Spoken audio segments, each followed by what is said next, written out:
마태복음 6장 11절. 신약성경 제가 읽는 성경은 8페이지입니다.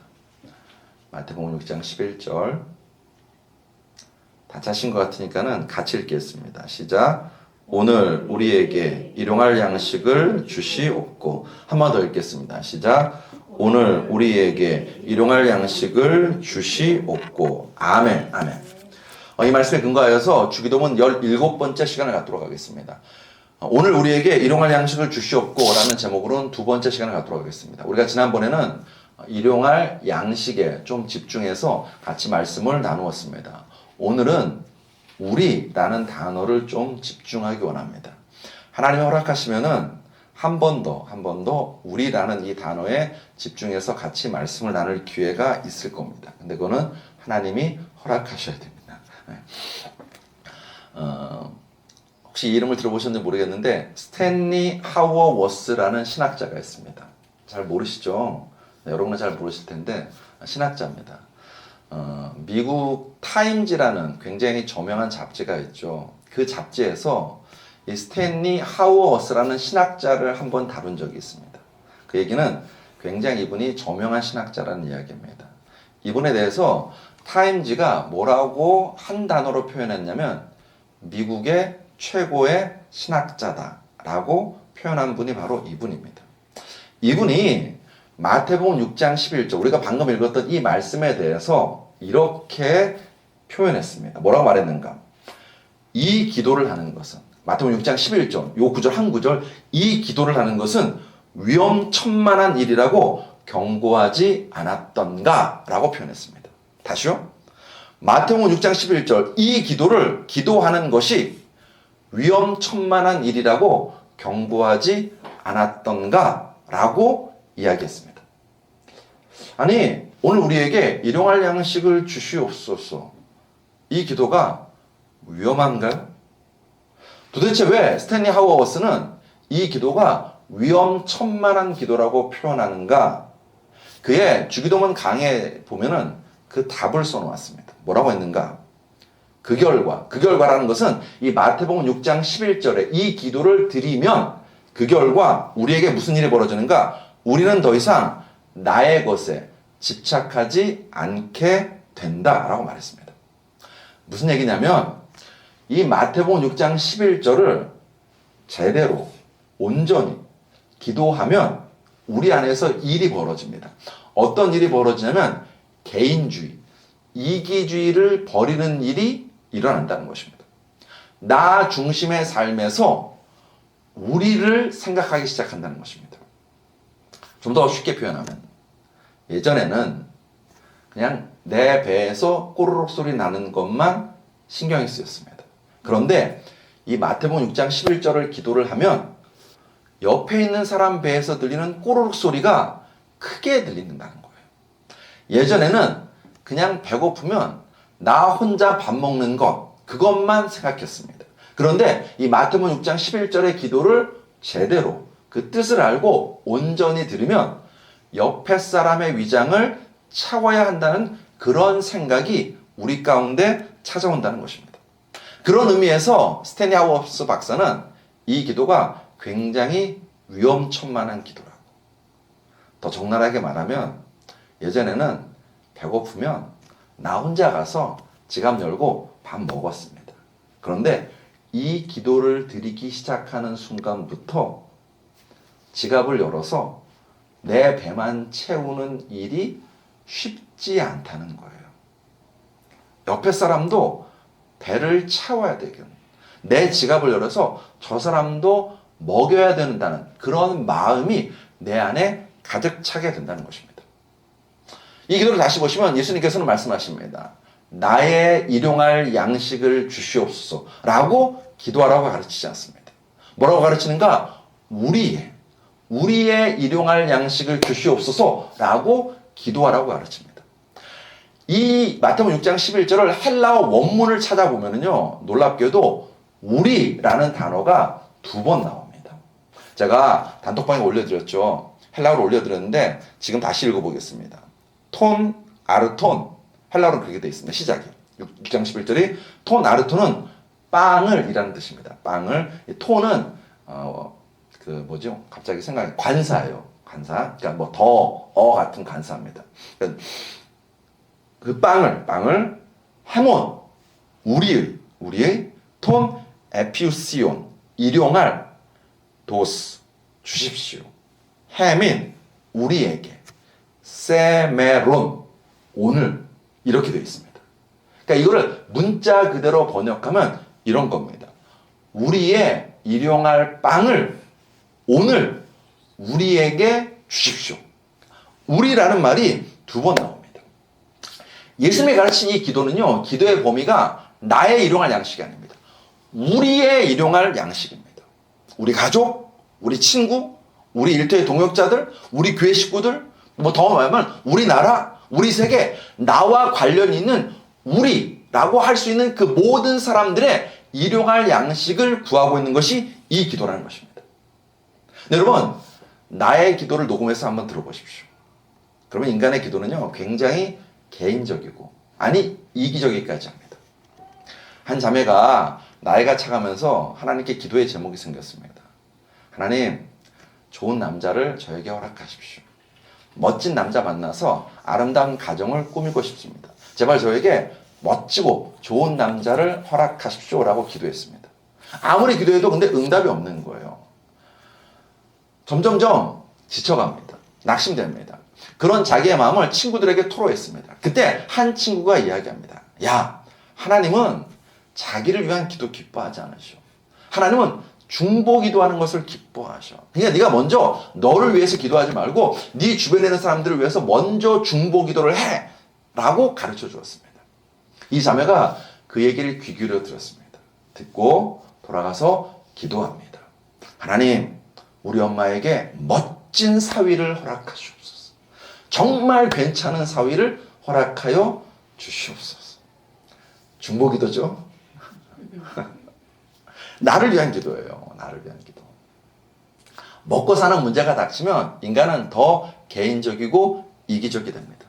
나부터 먹고 살아야 된다는 생각이 굉장히 강하게 듭니다. 그런 우리의 마음을, 이기심을 누구보다 잘 아시는 주님께서 여러분과 저에게 말씀하십니다. 톤, 아르톤, 빵을, 해몬, 우리의, 톤, 에피우시온, 일용할, 도스, 주십시오. 해민, 우리에게, 세메론, 오늘. 우리의 일용할 빵을 오늘 우리에게 주십시오. 라고 기도하라고 가르칩니다. 그 밥, 너 혼자 먹지 마. 같이 먹어. 그 식탁, 너희 가족만 있지 마. 같이 그 식탁에 사람들을 초대해. 그 기도 하라는 것입니다. 여러분, 예수님께서 광야에서 남자만 5천 명이 굶고 있을 때 제자들에게, 더 나아가서 여러분과 저에게 말씀하십니다. 누가복음 9장 13절에 예수께서 이르시되 너희가 먹을 것을 주라 라고 말씀하셨습니다. 거기에 대해서 제자들이 또는 여러분과 제가 이렇게 답변하죠. 누가복음 9장 13절 하반절에 여짜오되 우리에게 떡 5개와 물고기 2마리밖에 없으니 이 모든 사람을 위하여 먹을 것을 사지 아니하고서는 할 수 없사옵나이다 하니. 무슨 얘기예요? 우리에겐 그럴 돈이 없어요. 우리에겐 그럴 여유가 없어요. 우리에겐 그럴 빵이 없어요. 라고 답하는 거예요.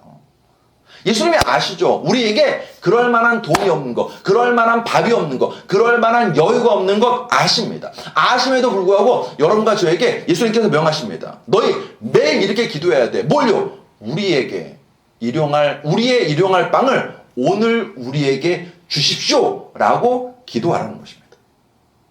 아니, 우리에게 그럴 능력이 없는데 왜 이런 기도 시키실까요? 먹이시는 분은 하나님이십니다. 아멘이신가요? 하나님께서 우리를 먹이십니다. 그 기적을 체험하라는 거예요. 너희한테 그럴 돈 없는 거 알아. 너희한테 그럴 능력도 없는 거 알아. 너희한테 그럴 마음도 없는 거 알아. 그런데 너희들 기도는 할 수 있지 않니? 하나님, 저 사람 굶고 있습니다. 저 사람도 같이 먹게 해주죠. 그 기도를 할 수 있지 않니? 그 기도하라는 거예요. 그러면 하나님께서 너도 먹이시고 저 사람도 먹이시는 그 기적을 너희가 체험할 수 있다는 것입니다. 여러분, 우리가 튀르키예라는 나라, 터키 나라 아시죠? 그 나라를 형제 국가라고 합니다. 형제 국가. 튀르키예 사람들도 우리나라 사람들을 형제 국가라고 표현합니다. 왜 그런지 혹시 아시나요? 제가 네? 맞아요. 6.25 전쟁 때문입니다. 제가 아까 카톡에다가 그 앙카라 길이라고 찍힌 사진도 보여드렸죠. 우리나라 수원에 앙카라 길이라고 있습니다. 그리고 우리나라 그 근처에 그 수원 거기에 앙카라 학교 공원이라고 공원도 조성되어 있습니다. 앙카라는 튀르키예의 수도입니다. 튀르키예 수도입니다. 1950년 6월 25일 날 북한군이 침략해 들어왔습니다. 유엔이 참전을 결정했습니다. 첫 번째 참여한 나라는 미국입니다. 군사를 보냈습니다. 두 번째 참전한 나라는 영국입니다. 또 군사 보냈습니다. 튀르키예는 몇 번째 참전 국가냐면은 호주에 뒤이어서 네 번째 참전 국가입니다. 그런데 군사, 즉 파병 군사의 수로 보면은 튀르키예가 3위예요. 3위. 세 번째로 많은 군사를 보냈습니다. 16개 나라에서 군사를 전투병을 보냈습니다. 그리고 6개국에서 의료 지원을 할 수 있는 그런 여건을 지원을 보냈습니다.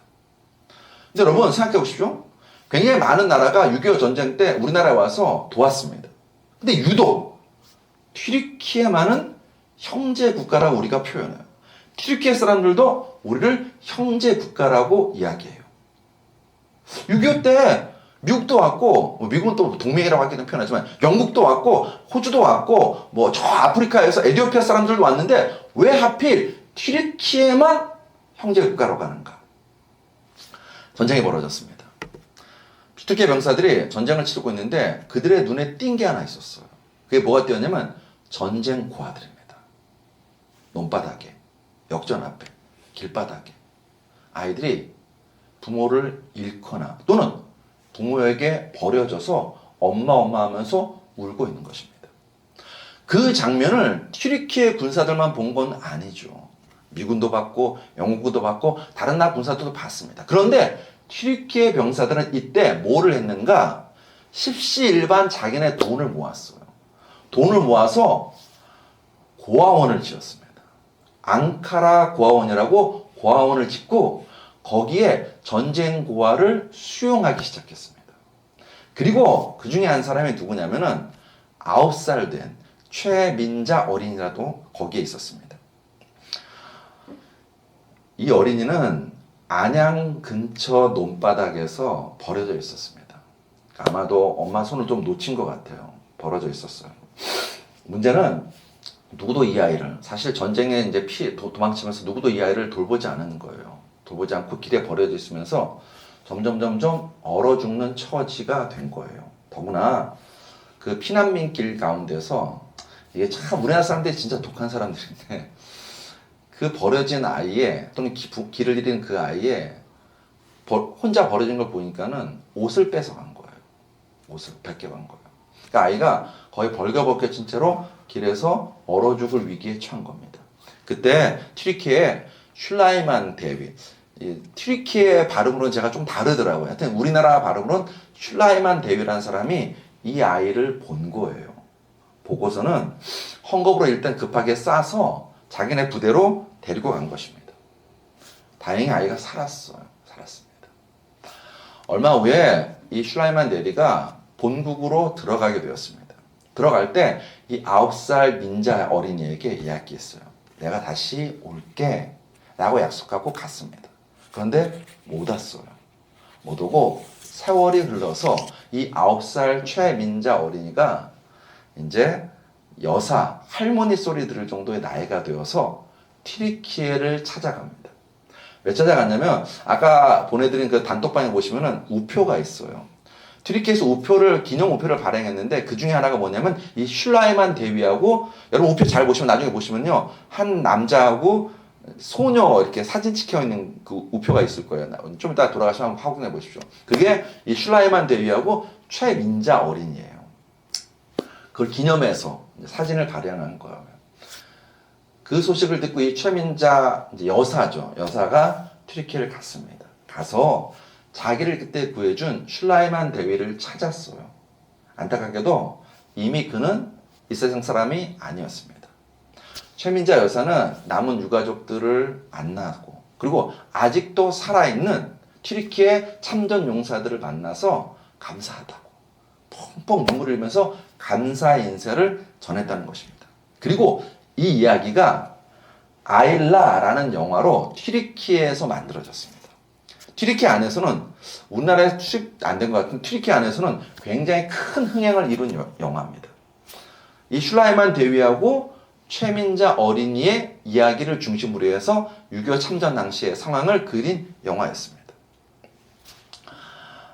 왜 아일라냐면 이 최민자 어린이가 그 슐라이만 대위 손에 붙들려서 간 그 부대 안에서 한국 이름을 잘 모르잖아요. 또 한국 발음을 하기도 어렵고. 그러니까는 튀르키예 사람들이 이 여자아이를 그냥 아일라 이렇게 불러준 거예요. 그러니까 거기서 자기가 튀르키예 이름을 하나 얻은 거죠. 그래서 영화 제목이 아일라입니다. 여러분 전쟁통입니다. 피난길입니다. 내 한 목숨 지키기도 어려운 상황에서 전투까지 해야 되는 그런 군인들이었습니다. 그런데 그들은 주변에 버려진 한국 고아들을 외면치 않았습니다. 돌봤어요. 생명을 지켜주었습니다. 먹이고 입히고 자신들의 식탁에 그 전쟁 고아들을 초대하는 것입니다. 함께 먹고 함께 살 수 있도록 도와주었던 것입니다. 그래서 그 참전국 중에서 유일하게 튀르키예만 형제국가라고 부르고 그들도 우리를 형제국가라고 부르는 것입니다. 예수님이 여러분과 저에게 말씀하십니다. 나의 일용할 양식 말고 우리의 일용할 양식을 구하기를 기도하라. 말씀하시는 거예요. 얘야, 그 사람과 너 가족이야. 그 사람과 너 함께야. 예수 안에서 한 우리가 되었어. 네가 배고프면 그 사람도 배고파. 네가 어려우면 그 사람도 어려워. 하나님이 분명히 먹이실 거니까 너 일단 기도해. 하나님 내 배도 고프고 저 사람 내 배도 고픕니다. 우리의 일용할 양식을 주십시오. 우리에게 일용할 은혜를 주십시오. 우리에게 필요한 말씀을 주십시오. 라고 기도하라는 것입니다. 이 기도의 기적을 가장 많이 누린 사람, 조지 밀러입니다. 잘 알려진 이야기 하나, 잘 알려지지 않은 이야기 하나를 제가 해보도록 하겠습니다. 잘 알려진 이야기는 되게 버전이 많아요. 버전이 많은데 저는 오늘 좀 긴 버전 해보겠습니다. 조지 밀러가 영국 브리스톨 지역에 고아원을 세웠습니다. 이 브리스톨 지역은 공장지대입니다. 그러니까 따뜻함이 별로 많지 않은 그런 지대에 고아원을 세웠습니다. 고아원을 세우고 운영하다 보니까요, 항상 제일 어려웠던 것이 뭐냐면 아이들 밥 문제였어요. 왜냐면 항상 재정이 부족했거든요. 반대로 고아는 계속 늘어나고. 그런데 조지 밀러는 걱정하지 않았습니다. 걱정하기보다는 그는 기도했습니다. 하나님이 채울 것을 믿고 기도했습니다. 하루는 일하는 사역자들 싸워서 말합니다. 오늘도 재정이 다 떨어졌습니다. 내일 아침이면 아이들 먹을 밥이 없습니다. 조지 밀러는 말합니다. 걱정하지 말라. 지금까지 하나님이 먹이셨듯이 앞으로도 내일 아침에도 하나님 먹이실 거라고 우리 기도하자고. 그리고서는 돌려보냈습니다. 다음날 아침이 되었어요. 아이들이 식탁에 모입니다. 와봤더니 식탁에 아무것도 없습니다. 그때 조지 밀러가 말합니다. 우리 식기도 먼저 하자고. 아이들이요, 당황스럽죠. 아무것도 없는데 무슨 식기도? 기도합니다. 기도가 끝나자마자 식당 문이 열려요.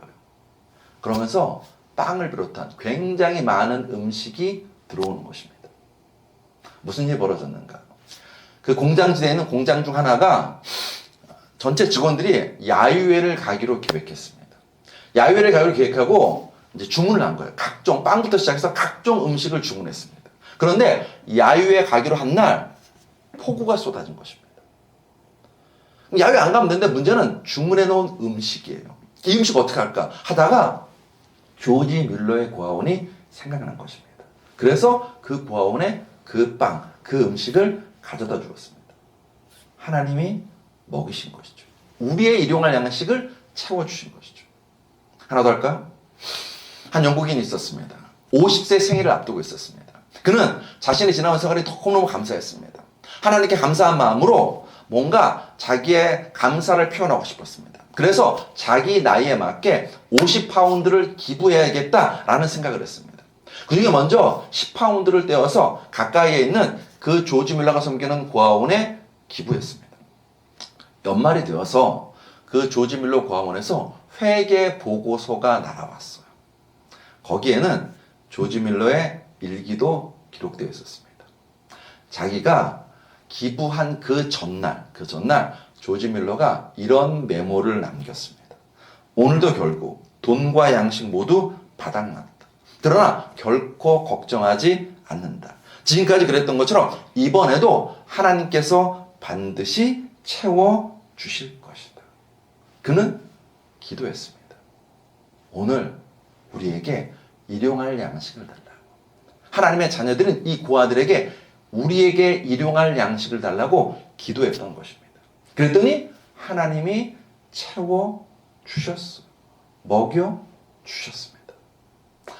2022년 조사에 따르면 전 세계적으로 4초에 1 명이 굶어 죽는답니다. 그러니까 1분이면 15명. 하루면 21,600명이 이 지구상에서 뭐 때문에요? 밥이 없어서 굶어 죽는답니다. 그리고 7억 3,500만 명의 인구가 극심한 기아에 항상 시달리고 있다는 것입니다. 세계적으로. 우리나라는 아닐까요? 뉴스에서 보죠, 가끔가다. 학교가 개학할 때는 학교에서 급식을 주니까 아이가 잘 먹어요. 그런데 방학하면 먹을 게 없는 아이들 있다는 뉴스 나옵니다. 여자아이들 너무 가난해서 생리대가 없어서 곤란한다만 그런 아이들도 있습니다. 뿐입니까? 고아원에서 고아로 자라다가 19살이 되면 그 아이들은 무조건 그 자기를 보호하던 시설에서 나와야 됩니다. 이제부터는 자기가 자기의 생계를 유지해야 됩니다. 생계만 유지해야 되나요? 자기가 살 수 있는, 최소한 몸을 눕힐 수 있는 집도, 방 한 칸도 있어야 됩니다. 그런데 그 아이들에게 주어진 돈은 굉장히 적은 돈이 주어지고 아이들이 19살 그 어린 나이에 독립하게 됩니다. 노인들은요? 많은 노인들이 무료 급식소를 전전하시는 노인분들 꽤 많습니다. 하나님은 우리에게 기도라는 능력을 주시는 거예요. 오늘 마태복음 6장 12절을 통해서 너희들 이 기도해. 이 기도를 사용해봐. 그러면 내 주변을, 내 동네를, 내 일터를, 내 주변 세상을 바꿀 수 있다는 것입니다.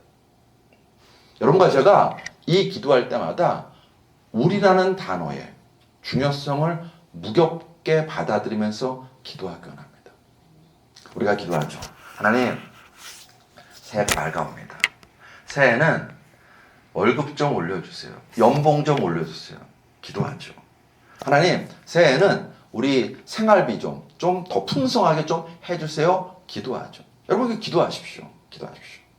근데 이 기도는 나의 일용할 월급을 위한 기도입니다. 근데 어떻게 해요? 하나님은 우리에게 말씀하십니다. 우리의 일용할 월급을 위해서 기도하라. 그러면 이 기도, 마태복음 6장 11절을 생각하는 사람들은 어떻게 기도해야 되는가? 하나님, 내년부터는 월급 올려주세요. 뿐만 아니라 하나님, 우리 교회도, 우리 나라, 우리 회사도 내년에 흑자나게 해주세요. 하나님, 우리 김 부장님, 좀 더 월급 저분도 올려주세요. 하나님, 우리 회사에 비정규직인 분들이 있습니다. 그분들이 정규직 되게 해주세요. 하나님, 김대리가 차가 없어서 출퇴근할 때마다 힘들어합니다. 하나님, 김대리에게 차를 또 주세요. 하나님, 우리 교회 이 집사가 직장을 못 구하고 있습니다. 생계가 어려워질 수 있습니다. 하나님, 이 집사가 새로운 직장을 얻을 수 있도록 은혜 베풀어 주세요. 라고 우리의 기도가 더 넓어지고 풍성해지는 역사가 여러분과 저의 삶에 일어나게 될 줄로 믿습니다. 제가 가끔 유튜브에서 아기들 동영상을 봐요. 아기들 동영상. 뭐라고 해야 되나, 보고 있으면 이렇게 마음이 괜히 이렇게 깨끗해지는 것 같은. 오늘도 사실 교회에 출생한 지 20일 된 아기가 왔었거든요. 여기 산부인과 조리원에 제가 아는 어떤 가정이 이제 애를 낳고서는 20일 만에, 왜 20일 만에 퇴소하게 됐냐면, 남편이 독감, 첫째 딸 독감, 그러니까 줄줄이 걸린 거예요. 그 다음에 그 첫째 딸을 돌보던 친할머니 독감. 그래가지고 이제 퇴소를 못하고 있다가, 이제서야 오늘이 21일째구나. 21일째 되는 날 이제 퇴소한다고 인사를 하러 왔어요. 애가 정말요, 진짜 작더라고요. 진짜 작고, 이렇게 꼬물꼬물한다는 단어가 딱 어울리게 그냥 꼬물꼬물꼬물 하면서 이렇게 있는 거예요. 아기들 동영상을 보면요, 정말 그 마음이 이렇게 뭐라 하나, 괜히 이렇게 깨끗해져요. 근데 여러분, 가끔가다 그 아기들 동영상 중에서 험한 꼴이 일어나는 가정들이 있어요. 어떤 일이 벌어지는가? 지금 오늘 온 가정도 이제 첫째, 둘째가 이제 된 거예요. 2년 터울이에요. 2년 터울인데 첫째, 둘째예요. 아기들 동영상에도 보면은 그렇게 이제 첫째, 둘째가 되는 순간부터 이 첫째가 둘째를 시기하는 거예요. 시기하는 거예요. 그래서 때려요. 엄마 아빠가 하지 말라고 그래도 때려요. 혼나면 어떻게 하는가? 엄마 아빠가 보지 않는 순간에 때려요. 왜? 엄마 품을 얘 때문에 빼앗겠다 이거죠. 자기도 아직 이제 2살, 3살이어서 엄마 품 필요한데, 어느 날 갑자기 나타난 이 아이가 자기가 받아야 할 사랑을 빼앗은 거로 생각하고 이 아이를 미워하는 겁니다. 그런 동영상들이 가끔 있어요. 왜 그게 찍히냐면은, 이제 애기들이 있는 집은 이렇게 홈캠이 있잖아요. 그 애기들 쳐다보는 홈캠이 있는데, 그 홈캠에 이제 그런 장면이 찍히는 겁니다. 첫째가 이제 크죠. 유치원에 들어가죠. 유치원에 들어가서 유치원에서 빵도, 뭐 우유도, 또는 제일 좋아하는 간식인 마이쮸도 받습니다.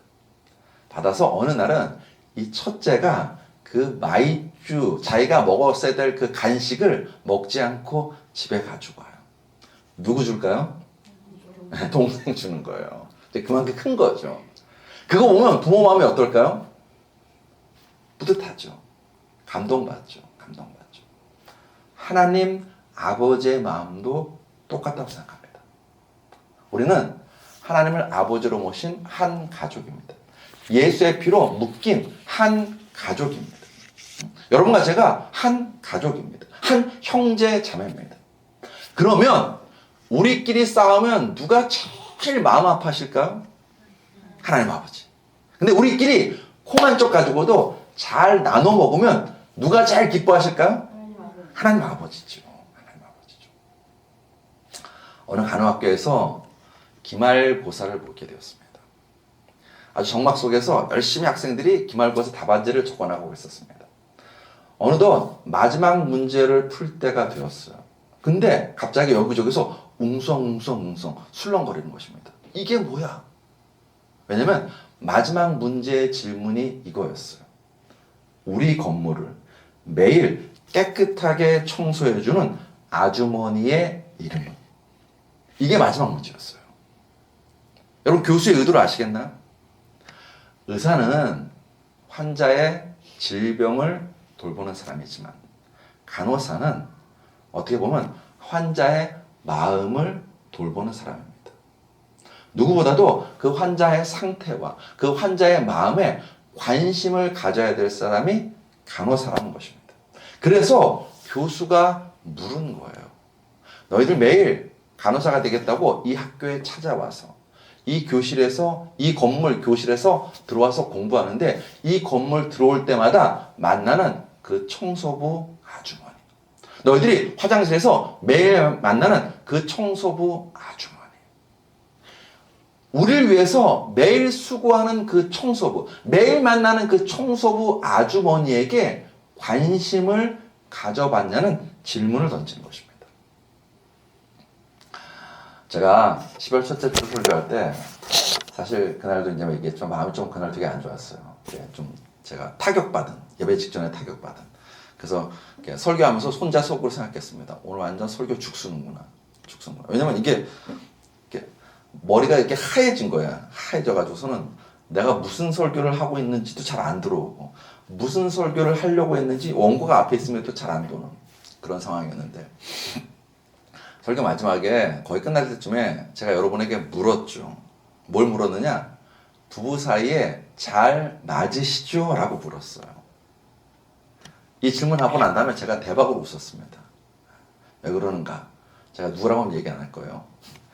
앞에서 설교 잘 들으시던 집사님이 이제 반응이 이제 항상 하시잖아요. 뭐 이렇게 설교하면 네, 뭐 이렇게 고개를 끄덕이시는.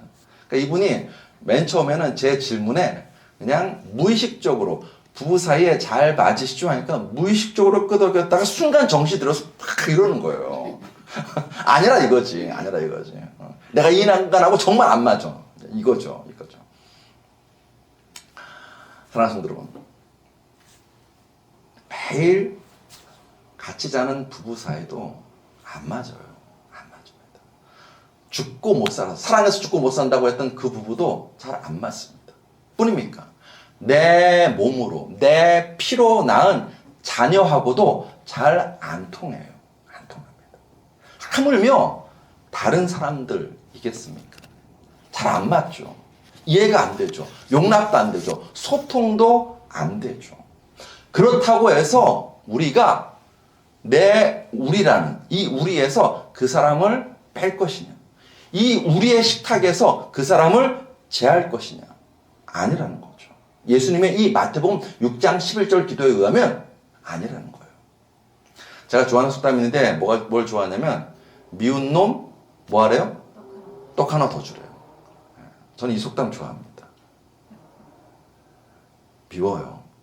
용납이 안 돼요. 근데 그럴수록 잘 해주라는 거죠.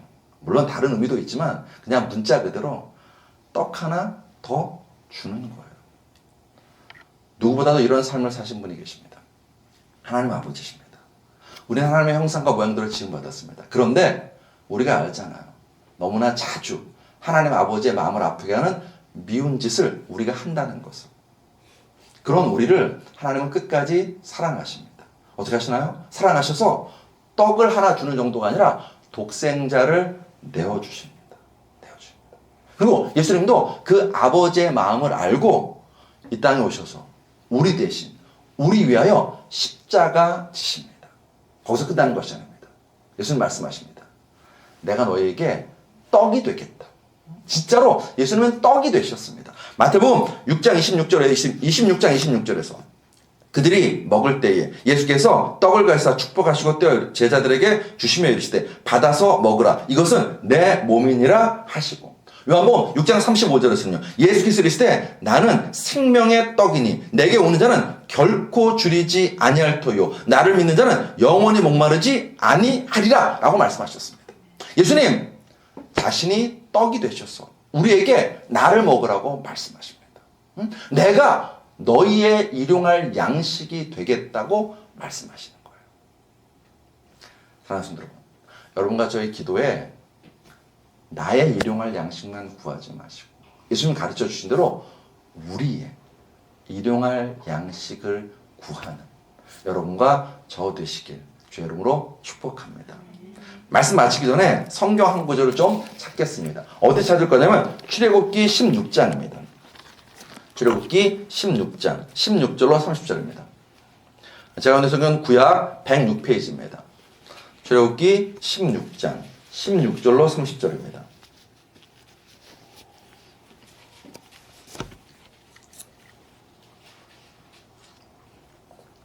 구약 성경 106페이지 출애굽기 16장 16절부터 30절까지 읽겠습니다. 제가 한 절 읽고 여러분이 한 절 읽겠습니다.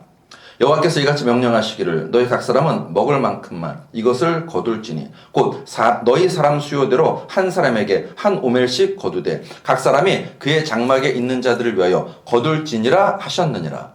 이스라엘 자손이 그같이 하였으니 그 거둔 것이 많기도 하고 적기도 하나 오멜로 되어 본즉 많이 거둔 자도 남음이 없고 적게 거둔 자도 부족함이 없이 각 사람은 먹을 만큼만 거두었더라.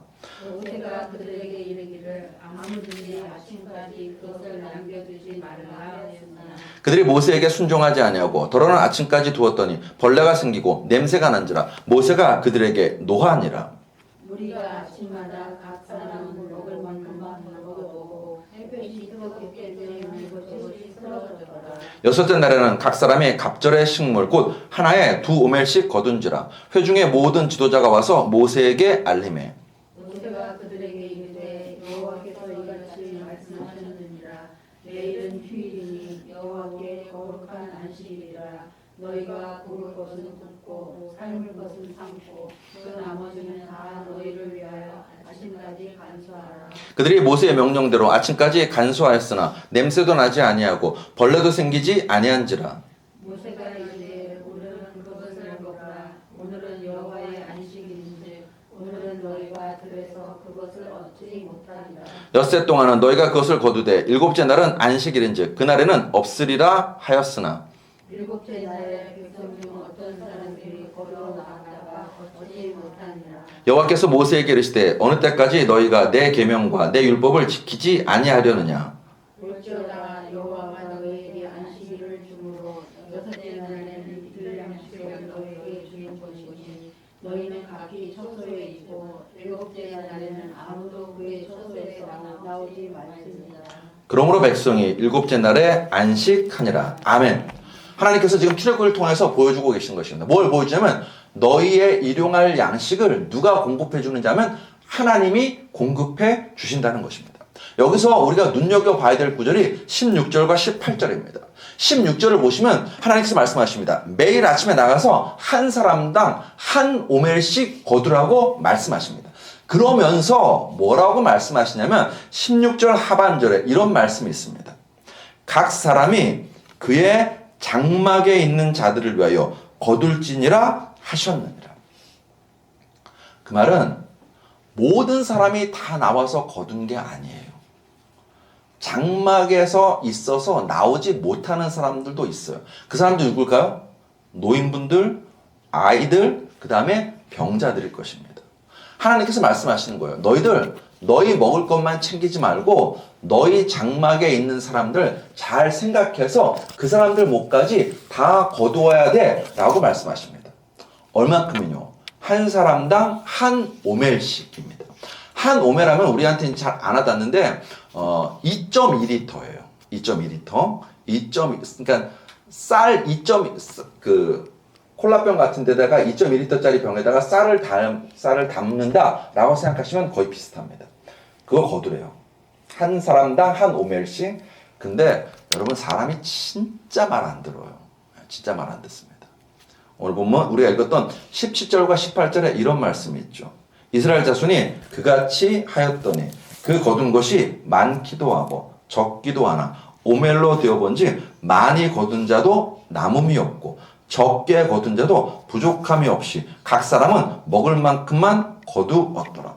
여기 재미난 표현이 있습니다.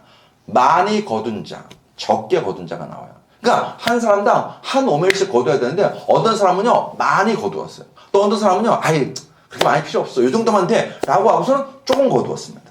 그런 성경이 말합니다. 많이 거둔 자도 남지 않았대요.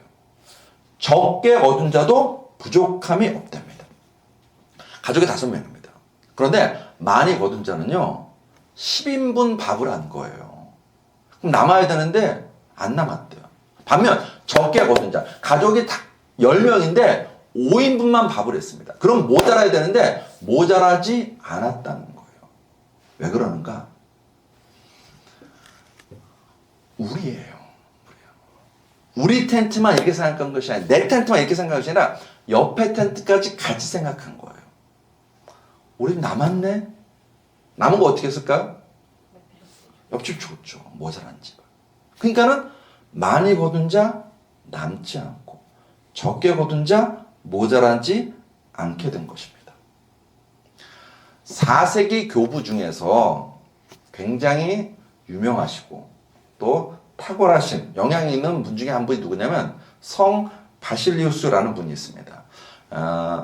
바질이라고도 불려요. 바질. 우리말로는 바질이라는 이름으로 더 많이 불리는데 그냥 바질이 아니라 영어로 표현하면 이렇게 되어 있습니다. Saint, 그러니까 성자, 바질 더 그레이트. 그러니까 위대한 바질이라고 그렇게 붙을 정도로 이 사람이 굉장히 유명하고 영향력 있었던 초대 교부였습니다. 이번에 설교 중에 이런 설교를 했어요. 나의 소유물은 오롯이 나의 것이 아니다. 특히 일용할 양식 이상으로 소유한 것은 더더욱 그러하다 라고 말해요. 그러면서 뒤이어서 이렇게 말합니다. 여러분 집에서 썩고 있는 그 빵은 굶주린 이들의 것입니다. 여러분 침대 아래 곰팡내를 풍기고 있는 그 신발은 신발 없는 이들의 것입니다. 여러분 옷장에 쌓여있는 그 옷은 헐벗은 이들의 것입니다. 여러분의 금고에서 값이 떨어져 나가고 있는 그 돈은 가난한 이들의 것입니다. 라고 외칩니다. 아멘이신가요? 아멘. 내 집에 있다고 내 것 아니라는 거예요. 내 지갑에 있다고 내 돈 아니라는 것입니다. 누구의 것이냐? 우리의 것이라는 것입니다. 우리의 것. 우리의 돈이고 우리의 일용할 양식이고 우리의 신발이고 우리의 옷이라는 것입니다. 그것이 예수님이 오늘 가르쳐주고 있는 기도의 본질입니다. 우리입니다. 헬라어 다시 제가 읽어보겠습니다. 톤, 아르톤, 헤몬, 톤, 에피오시온, 도스, 헤민, 세메론. 우리의 일용할 빵을 오늘 우리에게, 나에게가 아닙니다. 우리에게 주십시오. 우리를 강조하시면서 예수님은 이 기도를 가르쳐주고 있습니다. 여러분과 저의 기도도 나를 위한 기도, 나에게만 초점을 맞춰진 기도가 아니라 우리를 위한 기도, 우리를 위해서 우리와 함께 기도하는 기도의 사람들 다 되시길 주의 이름으로 축복합니다. 기도하시겠습니다. 우리의 일용할 빵을 오늘 우리에게 주십시오. 우리의 일용할 빵을 오늘 우리에게 주시오니 참으로 감사드립니다. 하나님, 점점점 개인주의, 이기주의화 되어가는 세상입니다. 나만 합니다. 내 맘만 편하려고 합니다. 아버지 하나님, 그런 이 세상 속에서 진실로 우리의 정신을 잃지 않는 우리 주 따르는 우리 공동체가 될 수 있도록 은혜 베풀어 주시옵소서. 서로를 더 품어줄 수 있게 하시옵소서. 서로를 위해서 더 기도하는 우리 되게 하여 주시옵소서. 아시죠? 우리에게는 저 사람을 사랑할 능력이 없습니다. 저 사람을 사랑할 마음도 없습니다. 사랑하기보다는 이해가 안 되고 용납이 안 될 때가 훨씬 더 많습니다. 아버지 하나님, 우리에게 하나님의 사랑을 부어주셔서 진실로 우리가 우리의 공동체를 이루어서 함께 이 기도 드리게 하시옵소서. 우리의 일용할 양식을 오늘 우리에게 주십시오. 예수 그리스도로 감사하며 기도드렸사옵나이다. 아멘.